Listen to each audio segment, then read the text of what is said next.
Welcome and thank you everyone for being here today. It is my pleasure to introduce Aisha Jenkins, our host for today, whose career is marked by an unwavering commitment to excellence and a passion for empowering others in the field of information technology. She is the Vice President of North Star, and with over 2 decades of expertise in GIS technology.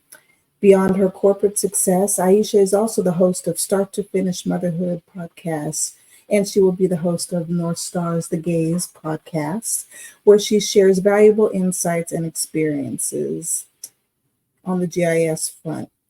However, her true passion lies in empowering young people with GIS and other information technologies to shape the future.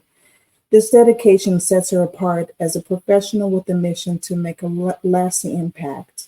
As we welcome one of our dedicated leaders and advocates for empowerment of young minds in the ever-evolving landscape of information technology, let us be inspired by her journey and the impact she continues to make in the world of GIS technology and beyond.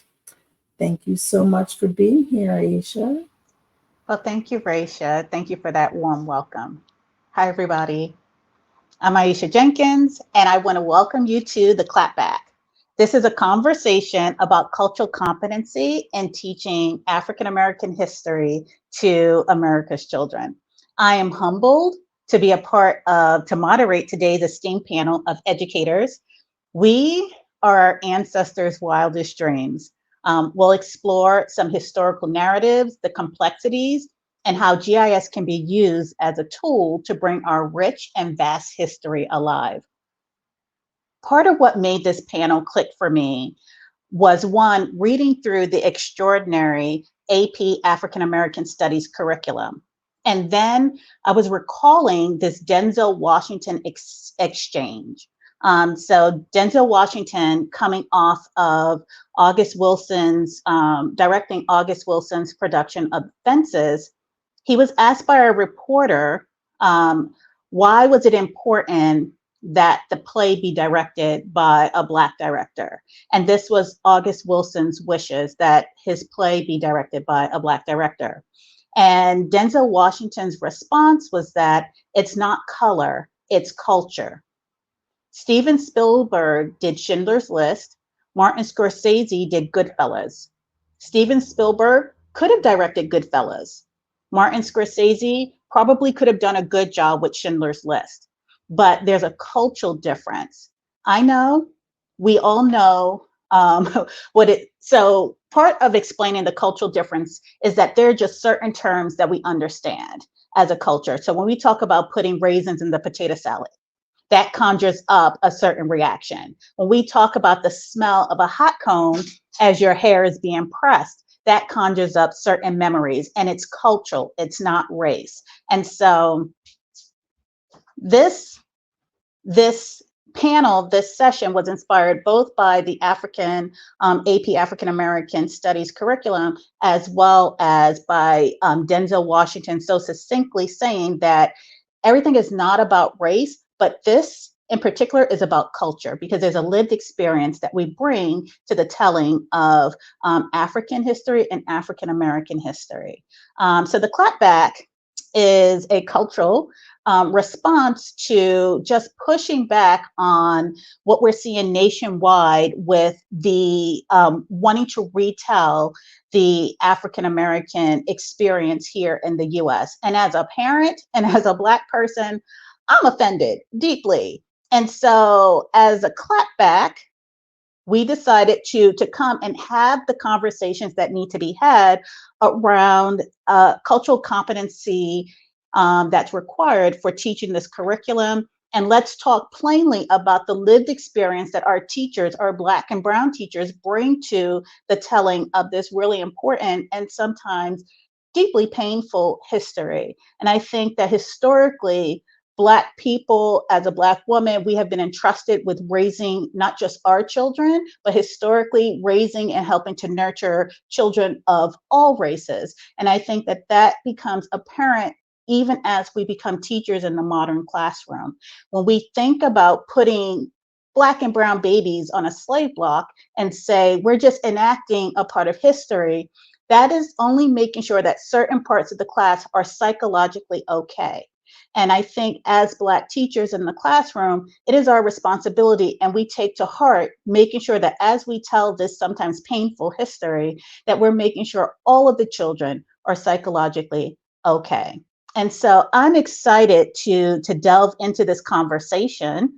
And so in the interest of time, we have a large panel here of educators and experts in the field. So I'm going to introduce each of the panelists, and then we're going to dive right into the conversation. Okay, so first up, we have Malcolm Reed. Malcolm is an educator, deeply rooted in teaching African American history, AP African American Studies. Malcolm is a coach. Malcolm is an HBCU alum. His commitment to academics and athletic excellence is integral to nurturing and strengthening the community that he serves and the children who come through his classroom. Welcome, Malcolm. All right. Thank you. Hello, everyone. What's up? How y'all doing? I hope everybody doing all right. All I'm right. so thankful to be here. All right. And thank you for accepting the call. And then we have Emmett Glenn. Emmett is also part of the pilot first cohort of the AP African American Studies curriculum. Emmett is a historian who's also an activist.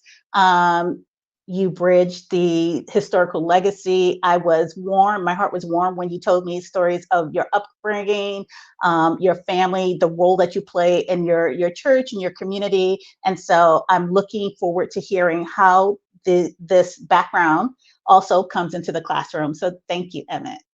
Thank you. So glad to be here. Hello to everyone, and excited about this clapback talk tonight. All right. And we got to say it, clap back, right? We have Dr. Amy Yeboah Kwakun.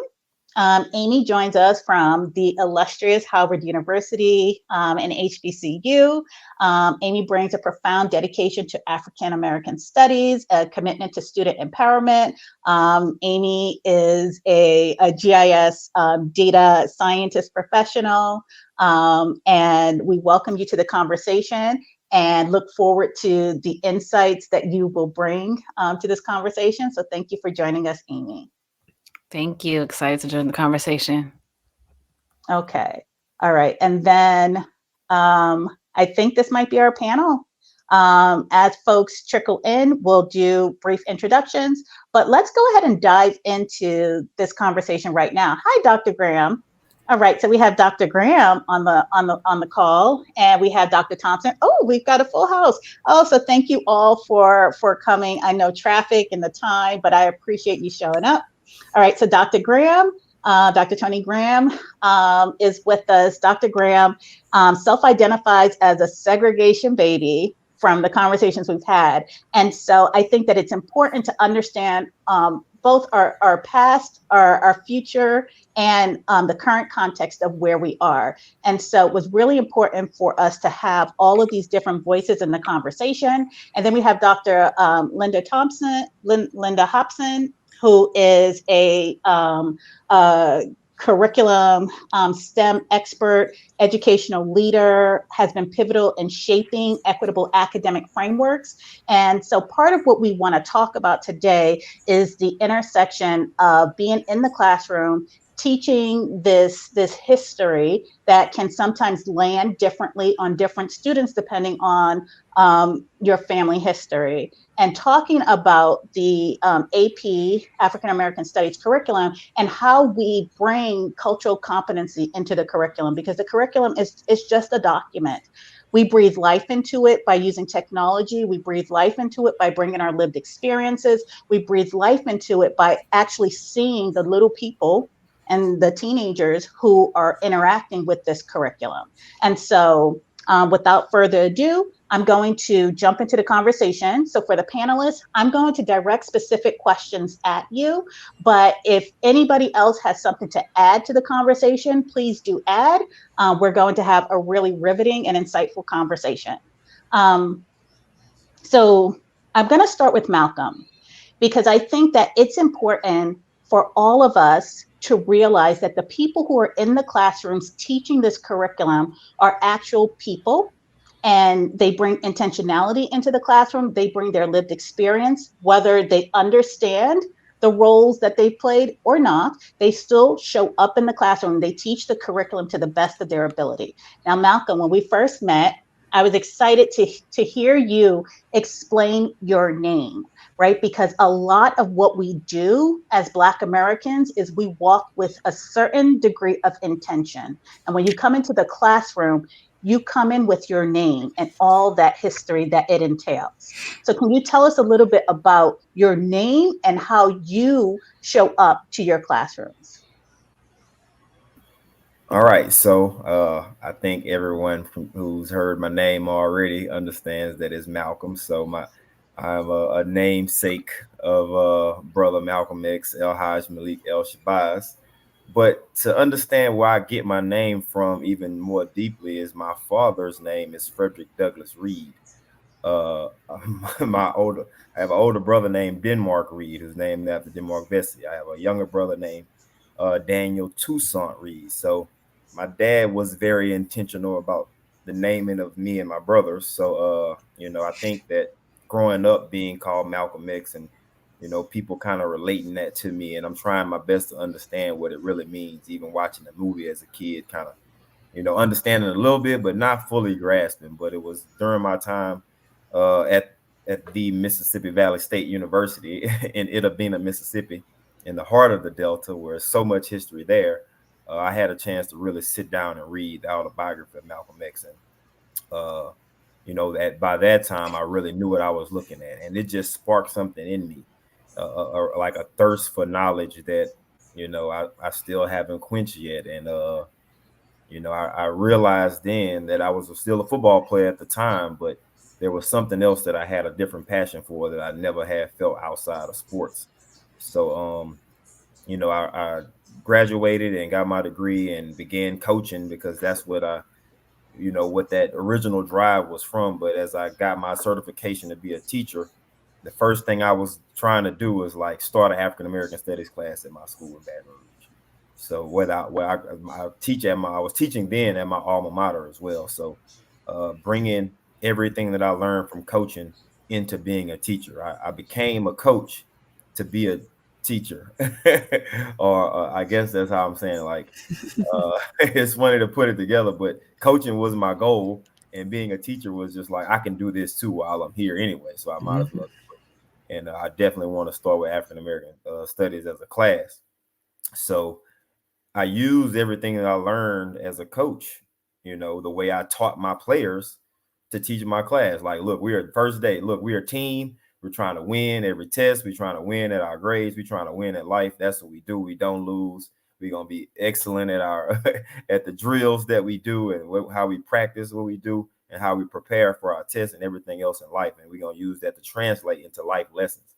So in doing that, bringing that coaching mentality into the classroom, I found a lot of success because I could relate. You know, I also am a hip hop guy, so I'm bringing all of the things that I have in me to bring that out, and learning about Malcolm X even more and more and more, and then teaching it to these kids. I realized how little they knew about him and how many misconceptions that they have about him. So I got to break a lot of that down, and it's just been fun to me.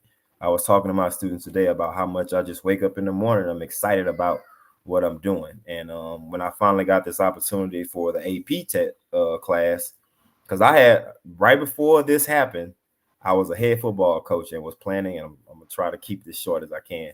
I was planning to get out of the classroom. That was my, like, I'm done teaching. I'm going to be a head football coach. It's going to be take this career to the college coaching, NFL, wherever, you know, that original passion led me. Well, things didn't work out how I thought they were supposed to, but they worked out exactly right for me. And I feel like for the first time with this AP course in this situation, you know, I've transitioned from coaching being my top priority to teaching, really stepping up in front and finding something that, you know, really can facilitate my passion through it is this AP course. So that's kind of a little bit about myself and how I got here. I'm very thankful for it.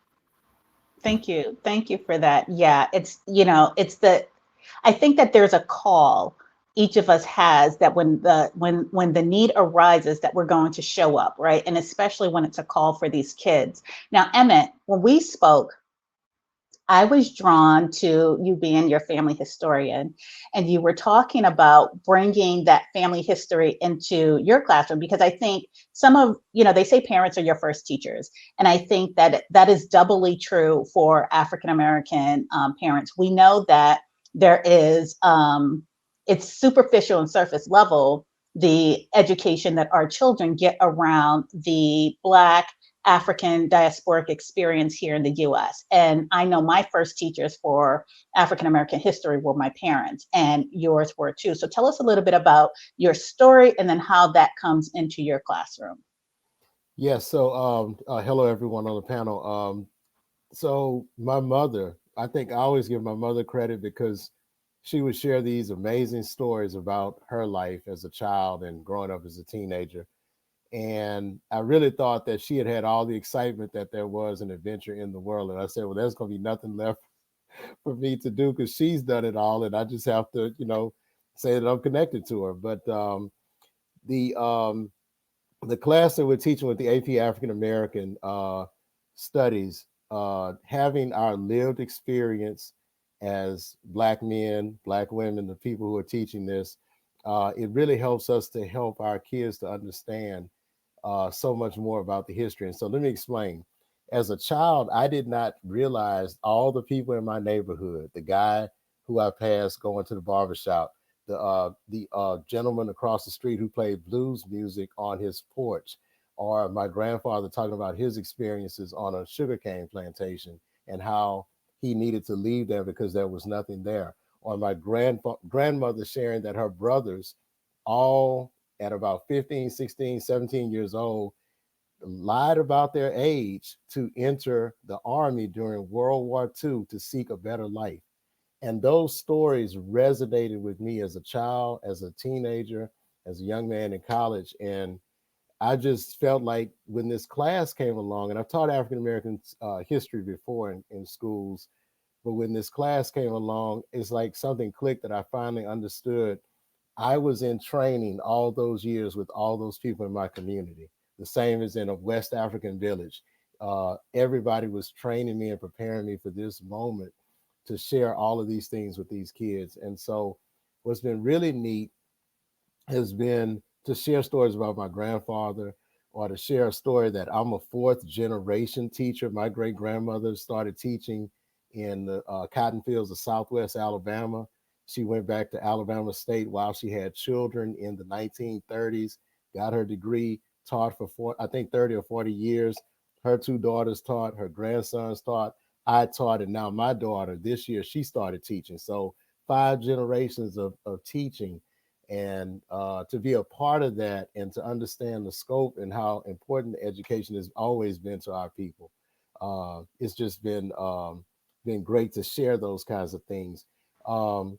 But what we try to do, what I try to do as far as with teaching the kids, we try to allow the documents that speak for all of our ancestors and the tremendous struggle that they overcame to move forward, and to make some sense out of the madness of what was coming to the Western Hemisphere. For many of them, we try to let those documents speak, and we try to bring in that lived experience so that it bridges a gap for kids, so that we don't have to do or participate in any kind of reenactments or anything like that, because what we don't want to do is we don't want to minimize in any way any of these experiences. And so because we can never fully capture what this was like. We don't fully understand. We don't understand what a 17th century mind, an 18th century, or a 19th century mind, how people thought in those experiences that they had.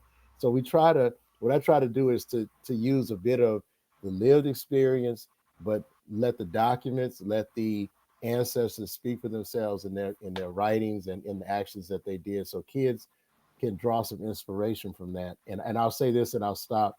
I can say teaching last year, I'm already hearing stories from teachers around the country of students who participated in this first pilot year, that students are taking other African American studies classes in college. Some are minoring in African American studies now as a result of being in that classroom, and not just African American children, but all the other children who are taking this as well. And this is what I've explained to my class. This is going to help make things where we understand our history and our shared journey together a little bit better. So this has been exciting to be a part of this. This is year 30 for me. This is year 30, and this has recharged my battery. I really don't see when I can retire now, because I'm so deeply enmeshed in this. And Malcolm, you said this as well, that it's just re-energized my career, and I want to stay, and I'm proud to stay, and to work with the young people of our country in Well, this. thank you. Thank you. Thank Thank you. you for that. My love for teachers just runs deep. So I want to continue laying the foundation. So we talked about our ancestors, right? And so let's move a bit more into a firsthand experience. So when I spoke to Tony, we spoke about your actual experiencing having been educated by teachers who look like you, and then integration happened, and then now on the other side. So you've had both worlds. And so when we talk about cultural competency, there is a level of care and concern that we take with all students, but also we go a little bit extra because we know that society is going to poke holes in our children and cause wounds, but we work as adults who shelter our Black children to make sure that they're whole and they're kept whole. So can you share a little bit about your experience being a segregation baby, and then what that did with you looking toward the future, saying all things HBCU, and why?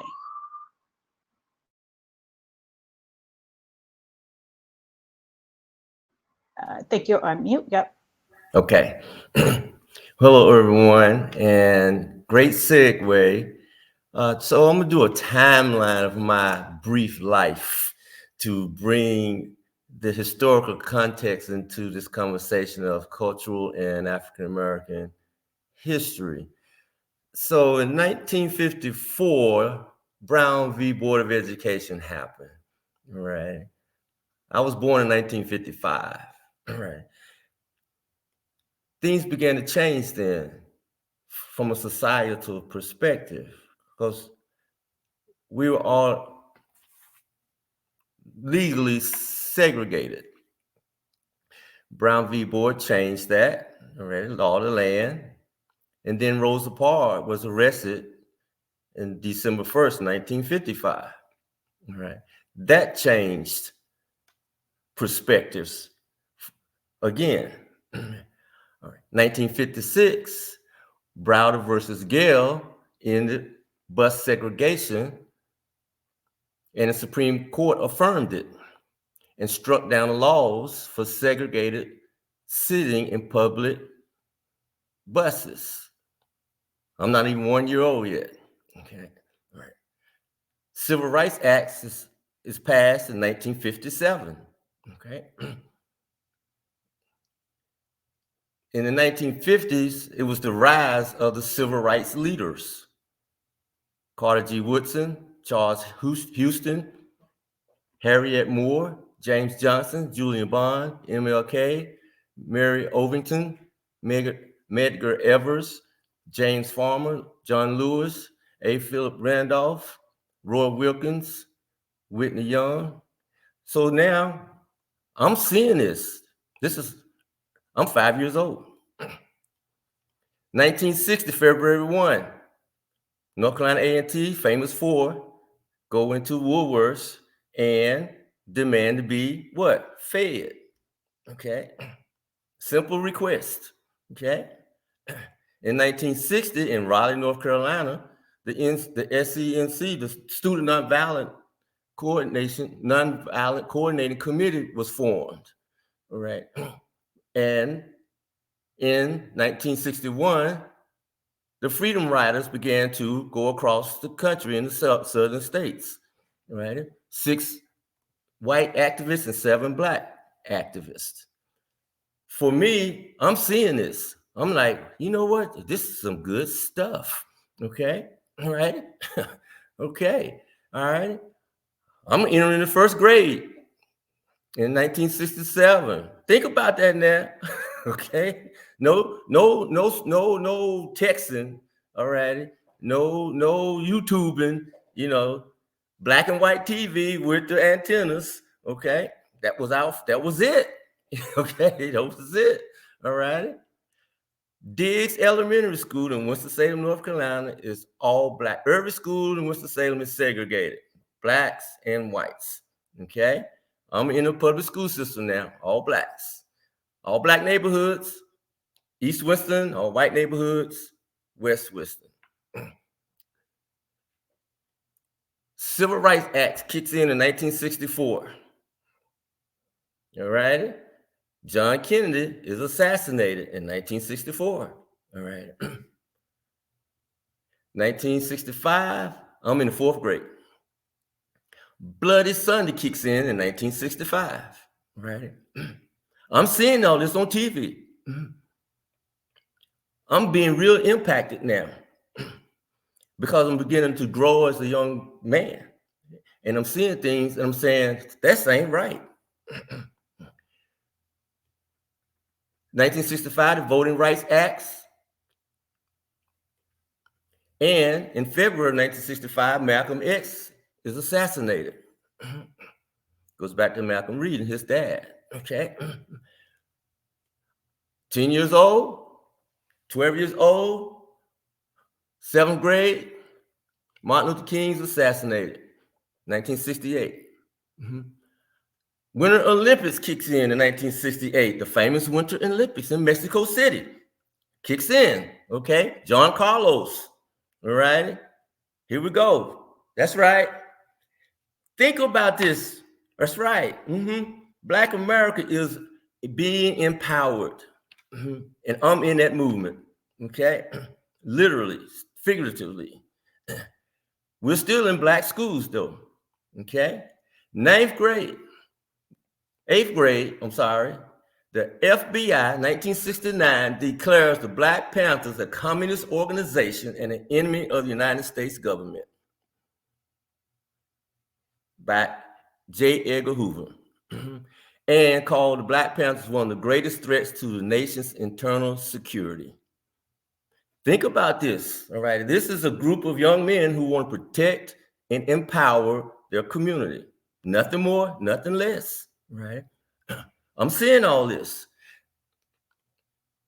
9th grade, there are protests, Vietnam, Muhammad Ali is tearing white America up, okay? They can't handle them, all right? We have South Africa and the apartheid movement. All of this is transparent, all right?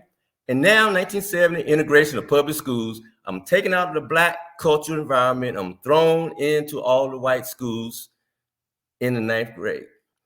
All the Black schools in Winston-Salem, is 4 of them, the big 4, Atkins, Paisley, Anderson, and Carver, are shut down, and all the Black kids are bused across town to all other white high schools, myself included, and my colleague on this call as well, right? That's when we meet, okay? All right? I'm traumatized by now. You talking about education, I'm not even thinking about school, all right? As a young man, I'm traumatized with the segregation movement. All that started framing me, and I said, you know what? When I graduated from high school, I went to 2 high schools before I graduated, 3. Got busted 2 of them across town, all Black school, then an all white school, and then another all white school before I graduated in high school. So I said, I'm going to an HBCU. I don't care where it's going to be at, but that's where I'm going. And I went to North Carolina A&T, and then, as they say, the rest is history. There we go. So Tony, just to put a finer point on that, why did you decide after being in 2 all white, coming from a Black school, 2 all white schools, that you made that decision that I need to go back into a space that is what? Culturally inducive to my growth and development around my people, my faculty, people who cared about me, people who would nourish me and truly educate me, who cared about me, because the white teachers, they were not happening, period. Right. So okay. So now I'm going to transition slightly and bring us into modern day. So Dr. Amy, you teach Africana Studies, you teach GIS, you teach data science. There's a whole relevancy aspect when we talk about teaching to today's kids. When we talk about teaching AP African American studies, what does that look like? How does technology now interweave and not just make these stories relevant, but help to bring them to life? Thank you. Great question. And I commend all the teachers who are taking the lead in teaching the new AP curriculum. It kind of helps us when they get to college have a better starting point, because many times students are coming to college and the first time they're hearing African American studies, African American history is in college, right? So we're kind of closing that gap where children are having history conversations earlier about their culture, leaning in earlier about their culture with facts.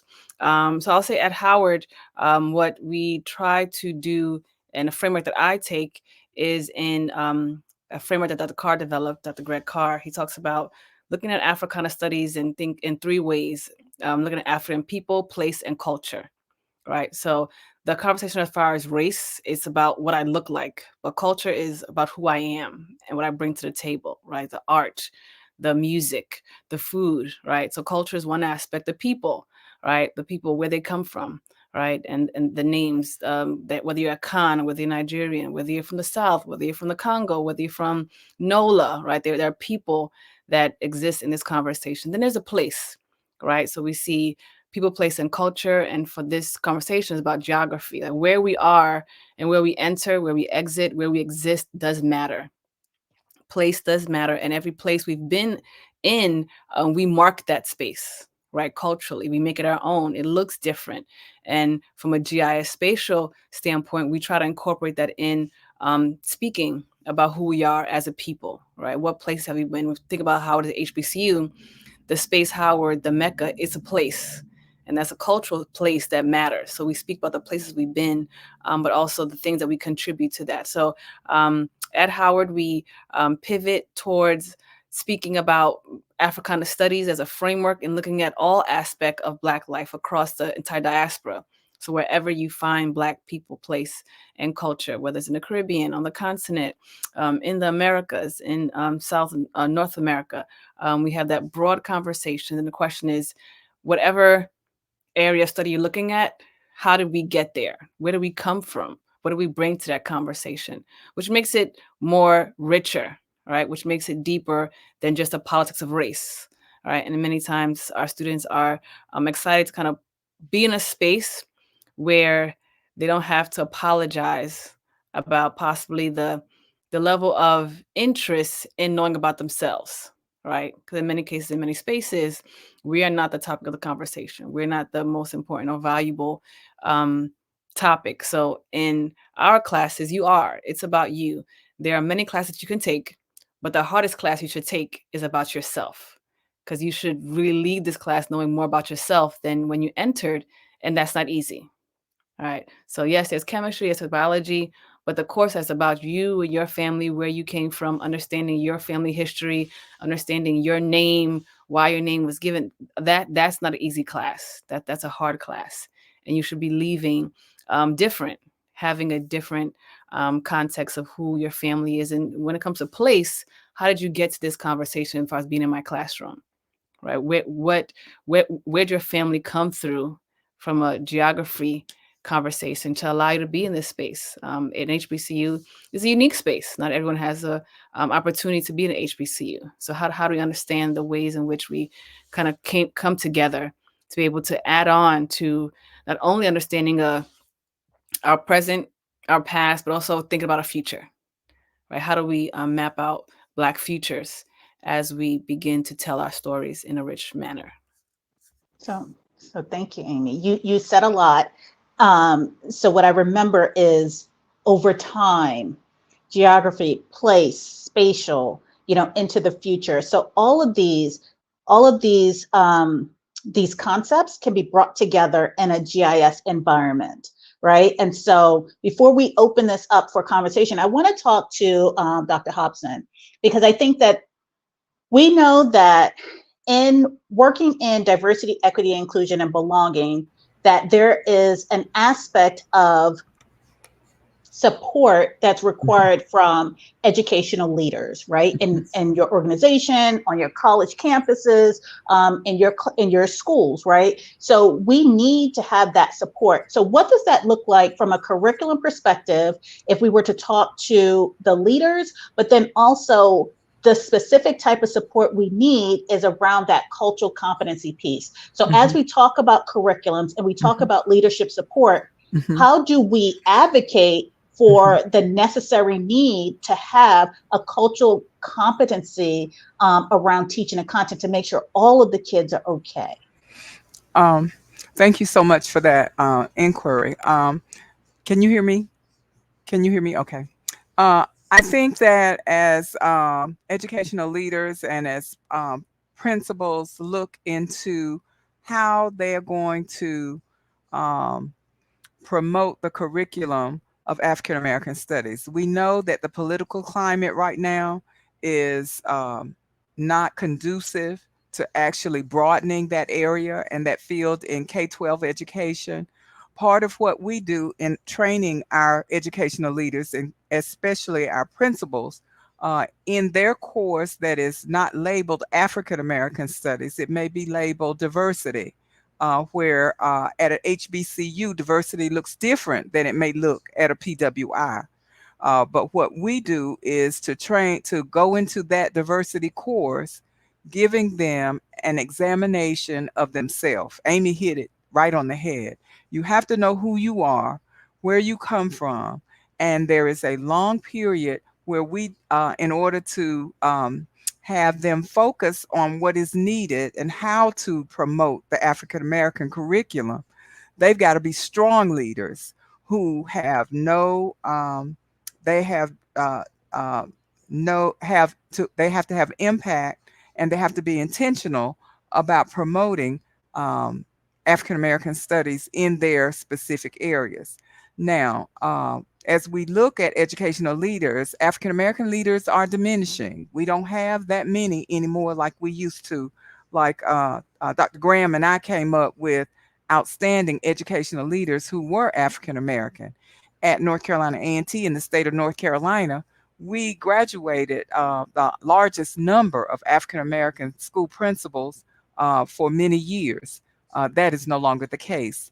People are no longer wanting to take on that task. But as we look at supporting our teachers who teach African American history, we have to understand the political climate is not conducive to broadening that area. And you have to have strong leaders to support those teachers because parents are going to come after you. You can say two things in a classroom and they're ready to pounce. So you have to educate those educational leaders about what you're teaching because it can be and will be misconstrued in board meetings, in community meetings, in churches. These particular curriculums are just under attack across the nation. And so, as not just in the HBCUs, but also in the PWIs, we have to train, give principals the opportunity to understand the culture, what the culture means, and that it is not offensive to all children. If you groom the psychological um, child about what is needed, why it's important, they will also understand it's the people outside the school environment. It's the 1940s and 50s and 60s parents who are afraid of what may be taught in those classes that offends not only the students. It's usually not the way that the course is being taught. It's how the students are bringing it back to their parents and how they are hearing it, having not been trained in it. They're hearing it and they disapprove of how it's being taught. So the curriculum is under attack in this nation. I admire you all for handling that. It is tough. I taught the class. I have been in the dean's office many times defending how we are imparting, sensitizing leaders to different cultures, not just African American culture. We hit on all cultures, but African American culture is the major culture that we dealt with. Thank you for that. So two things that I want to come back to. I want to talk about how we create an environment where we are enriching our classroom leaders. But before we get to that, I want to talk a little bit about the demographics of your classes, Emmett and Malcolm, and the demographics of the teachers, the 700 teachers that are coming through for the second pilot. So when we talk about the clapback, right, we're talking about this pushback for all of us because our young people, regardless of race, they want to know this history as well. So tell us about the experience and the shift that you've seen from year one of teaching the curriculum to what happened in year two from the classroom perspective, one of you, and then also from the teaching perspective, how many professionals? Let's talk about that for a bit. Let me jump in, Emmett, because my school demographic is probably a bigger shock, and you could kind of talk about the teachers. But my class, the school that I'm at right now is in a rural area in Southeast Louisiana. We got to determine that it's different Louisianas that we got to talk about. But anyway, the demographics is the school is probably about 70+% white and probably 15% black. So not far off from what the country really looks like if you look at everybody. But yeah, so my first year I had 27 students in one section of the course. 24 were female. Of those 24 females, I think 15 were black, and we had about 8 white, and then others to cover the rest of them. I'm not doing the math all the way right, but there were 3 males, and none of which were white males, and only one of which was a black male. So out of my first AP African American Studies class, there was only one black male in the classroom. Well, two of us, if you count myself. So that was probably the biggest shocker for me. Just like, where are the dudes? Not on some patriarchal stuff, just like, where they at? Because the football team is full of brothers, you know what I'm saying? And the basketball team is also full of brothers. And these are kids that I coach and that I see and that I support. They weren't in the room with me to challenge themselves on that level and to get to know themselves, like Amy talked about. Like, that stuck out to me too. So this year, though, I have two sections with about 52 students. And being a freshman coach, I get to recruit a lot of young kids. So a lot of my kids are sophomores. But the diversity in the room is just so beautiful now. There are, like, I think I have 8 white males total across, and a total of about 20 something males overall. So I got more black males involved in it. And, it's just a beautiful thing to see that the class pretty much doubled in size in general. But just getting more males in the class was a good thing. And just when you look out at it, like last year, I used to kind of joke and say I have the blackest class at St. Amar High School that it's probably ever had. But now I really don't know if that's the case anymore. And every one of the students just always say that I learned more in this class than I've learned in any other class that I've ever taken, no matter whatever their backgrounds or demographics are. That is the thing that they like. This is interesting.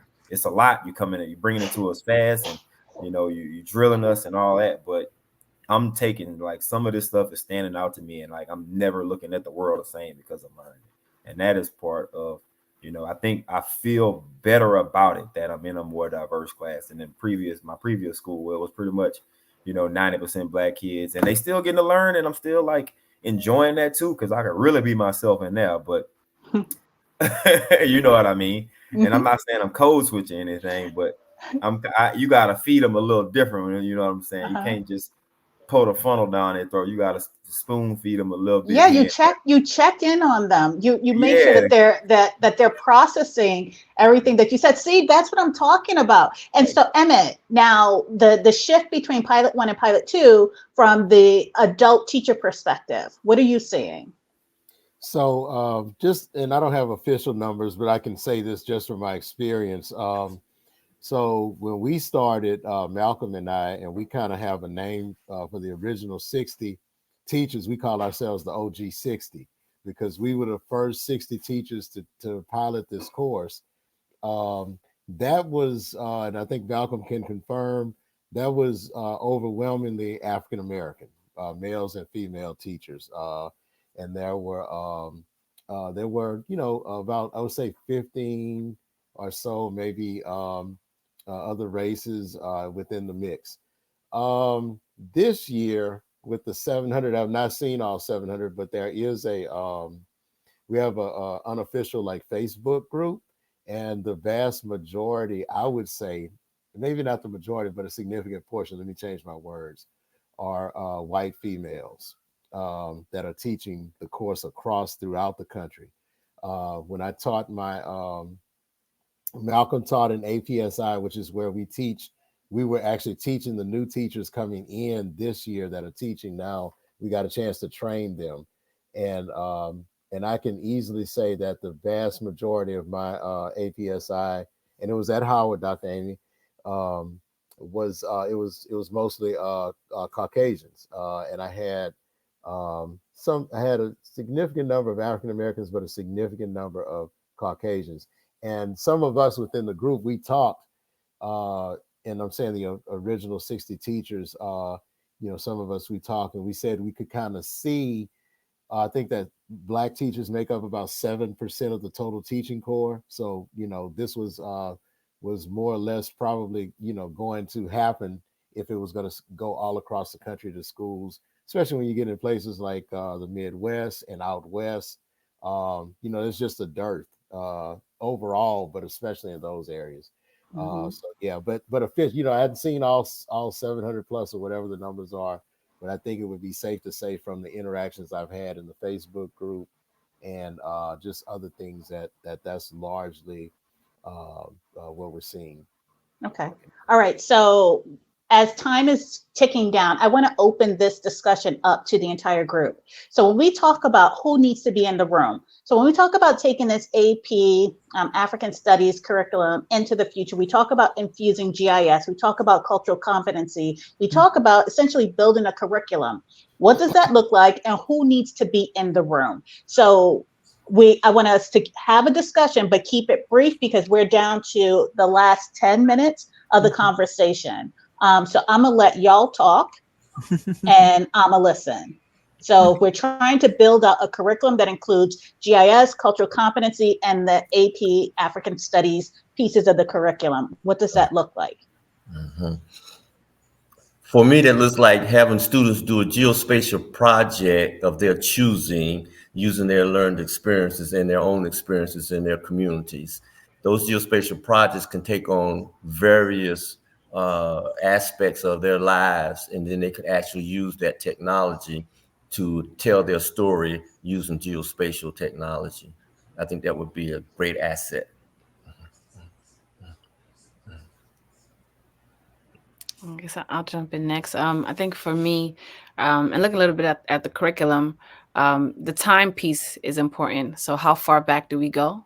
Do we start from enslavement, or do we go back as far as ancient Kemet? And even with that conversation in mind, when it comes to about place and space, how we think about north, south, east, and west is different during that time period, right? Because they're looking at direction in the way in which the Nile moves, right? So our north is really their south. So just kind of some authentic truth telling based upon how African people culturally are understanding their time and space. Then we move forward to kind of what we are kind of dealing with, and then a space for innovation. Like if we could create our own sense of place, direction, time, space, what does that look like? So always kind of giving space for innovation in this futuristic conversation.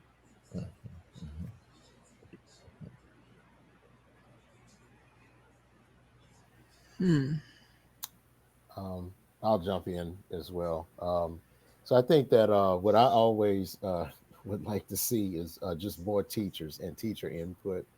I think teachers are one of the most underused resources in all of education, and we have so much to add. So teachers can kind of act like a foraging party, or even a intelligence gathering operation, where they can tell you the nuts and bolts of how the implementation of something will work and why it won't work before it actually happens. And I know a lot of people always say, well, anybody can do this. No, it takes a very, very special gift from God to be able to do the things we all do. Yes. So I would like to see more teachers involved in, and not just when I say teachers, let's be specific. We need American history. We need the Africana studies, African American studies. We need the political science. We need even religious studies. We need all of those things to come together in addition to the geography portion of this, and bridge those things together into a matrix that can help us to understand and so much more about what we're trying to convey to the students. Yep. So Linda, Tony, what, join in. Well, I would like to see some community advocacy groups be involved in reviewing the curriculum, because as I mentioned before, as students take your course and they go out, it's out there in the public, whether it's out there right or it's wrong. So you're going to need some community support as well as you pull together the curriculum, and also they will know their community heroes and sheroes, and they may be able to add to your toolbox as to who from the community you may want to include in your teaching. Go ahead, Emmett. Yes. Aisha, I'd like to add, what you just said, Doctor. One of the things that happened when this class started last year, the parents came for Parents Night. You would not believe how many parents asked could they come to the class and take the class because they were denied the themselves. right. I want to take the vaccine. class. Yeah, there was so many, and so I think that is a very, very crucial and important part of what we need, because we do need that support. You We do. do need that support, and I'll say we have. I'm working with a group of local pastors in my town in Baton Rouge, and what we started doing, we're teaching a African American studies one night a week at the church, and we Mm-hmm. have people from most of the people that are coming are I would say 60 and up. We had Mm-hmm. one person in their 80s that came, and he just said, "I just want to learn this and I want to know more about it." So Mm-hmm. there is a demand, there Mm-hmm. is a true desire, and that Mm-hmm. would be a tremendous resource in this whole process. Mm-hmm. So I want to jump in just quickly because I think you hit on something.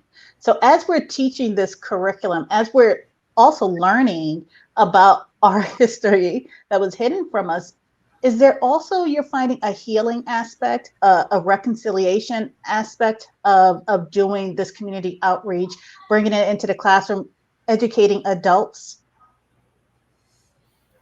So I think that so one of the things that I'm seeing with the reconciliation piece is that there are so many people who again who are denied the opportunity to study this history, and Mm-hmm. there's a push, to continue denying that study Yes. of this history. So Mm-hmm. so the other thing that's very interesting, Carter G. Woodson, in his book, The Miseducation of the Negro, but there's also a miseducation of the larger portion of the American public, because there are so many people who do not understand, and that goes across racial lines about people not understanding, as Dr. Amy said, the toughest history, which is learning about yourself, Mm-hmm. and coming to grips with that and understanding. This class literally changes you studying about our ancestors. And let me explain. My kids had not thought in the levels of, so when Black women were involved in the civil rights movement, not only were they dealing with white racism, but they were dealing with sexism and the not and the other feminism that was targeted to leave them out from with white women. So the levels of that, it just helps you to think and see the world, as Dr. Du Bois said, this veil that we all as African Americans we experience and we live in, because we see the world, this duality, in so many different ways, and that's what these kids are taking from this. But so many adults that sit in the church class where I'm at, they have the exact same experiences, and they say these three words: "I didn't know that," or four words: "I didn't know that. I didn't know that." Yeah. Yeah. Oh, I feel like we can go on with this On and on. conversation, but look, we got a November event coming up. We've got the whole entire year. Black History doesn't end in February. So let's commit to continuing this conversation, but at this point in time, I want to open the floor up for questions. I think we might have time for 2 or 3. I saw Linda's question, and I was kind of sitting here thinking about that. Uh, the fear. I think the fear, what we able to do in the classroom with these young people, they're not afraid. You know what I'm saying? Like, it's their parents that's really tripping. Like, all these white dudes who are in my class, baseball playing, southern dipping, hunting, fishing. I love these kids because they just are so involved in what's going on, and they just like taking it all in. And I know they go and tell their friends, and I know they just seeing the world in a different way. I'm watching them. I'm watching the light bulbs go off in their head, and I'm like breaking them down, really. And we ain't even hit unit 2 yet. So it's really about to get real for them. They don't even know. Yeah. But they in there, and they Yeah. owning it. They owning the fact that Mhm. the Portuguese was the worst people ever. Right now, they kind of just like, oh my God, they was in the Congo, they was on the Swahili, they was everywhere, ruining everything, and all these beautiful kingdoms that Africans had established all over the continent. And everywhere you go, Portuguese messing it up, and they asking all these questions themselves. So I think the fear might be growing for the older people who knowing they losing power, Yeah. and that their children might not have the same want to hold on to that power, because they just feel that the power they holding on to is not even earned in a just way, or with integrity or with character, anything else like that. And when I'm preaching that part in the classroom, then the color part is irrelevant now. Right. Truth is the Right. truth. That is correct. Truth is the truth, regardless who tell it and where it came from. The truth don't care about your feelings. And it sure don't. And it might hurt for a little bit, but you can move on from it. You know. Move on with that. So I break them down, but I make sure I build them back up, because all this information gonna break everybody down. And when I was It's gonna break us all. Malcolm X, Because I Black was history not is saying I need this for myself. I was thinking, how can everybody needs this. Everyone needs to read all these things, and everyone needs to know it, and the world gonna be a better place. And that's what I'm in it for. Absolutely. All right. One more question, and then we gotta shut it down. Do we have one more? Nope. All right. Clap back, clap back, clap back. Give yourselves a hand clap. Thank you so much for participating in this panel discussion. I do want to talk about what we have coming up the rest of the month. So the rest of the year, actually, Black History Month, we Black all year, right? And so we've got the release of the North Star Gaze podcast. It releases on the March 5th. And it's a full season that will be released twice a month. And some of our esteemed panelists are part of the inaugural season. We do have other Black History Month sessions, so please make sure that you register. If you want to continue to see this type of content, this type of real talk conversations, make sure that you register for the upcoming sessions. We have a full panel, and our people have worked so hard behind the scenes, in front of the scenes, in front of the camera. Thank you all for accepting the invitation to come on this panel. From the bottom of my heart, I love teachers. Thank you.